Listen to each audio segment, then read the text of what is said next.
এই নাও তোমাদের জন্য কেক এনেছি।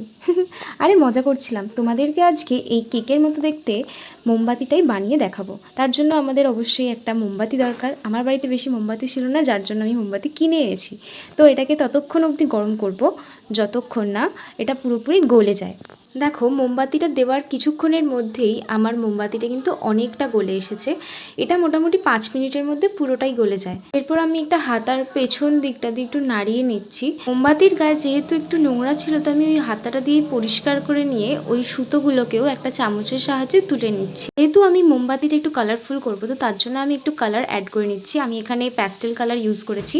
খেয়াল রাখতে হবে মোমবাতির মধ্যে যেন কোনো নোংরা না থাকে।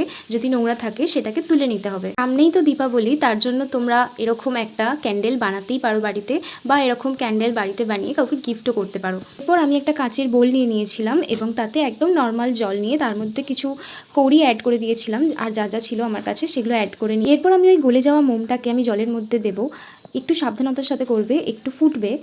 এবারে যে সুতোগুলো আমি সাইডে রেখে দিয়েছিলাম সেগুলো একটা টুথপিক বা এরকম চামচের সাহায্যে একটু বেঁধে নিয়ে ভেতরে ঢুকিয়ে দেবে। এবং আমার কাছে কিছু মিরর ছিল, সেগুলো দিয়ে আমি ডেকোরেট করে দিয়েছিলাম। ডেকোরেশনটা একটু তাড়াতাড়ি করবে, মানে মোটামুটি শক্ত হওয়ার আগেই করে দিতে হবে, যাতে ওগুলো ভালো করে বসে যায়। এবং তারপরে ওই সুতোটাকে ওপর থেকে কেটে দিতে হবে। আমি এখানে একটা কথা বলতে ভুলে গেছি, আমি এখানে লেমন ইয়েলোর সাথে একটুখানি অরেঞ্জ কালার মিশিয়েছিলাম।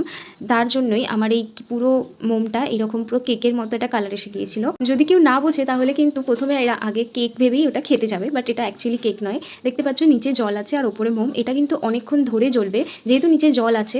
তো সাধারণ মোমবাতি খুব তাড়াতাড়ি শেষ হয়ে যায়, বাট এটা শেষ হবে না, এটা অনেকক্ষণ ধরে জ্বলবে। তো তোমরা এরকম দিওয়ালিতে একটা বাড়িতে বানিয়েই ফেলতে পারো। আমার দেখে তোমরা এই জিনিসটা কারা কারা বাড়িতে ট্রাই করবে আমাকে অবশ্যই জানিও, আর কোথা থেকে ভিডিওটা দেখছো অবশ্যই কমেন্ট করো। তাহলে আজকের মতো টাটা। আমার পেজটাকে একটু ফলো করে দিও।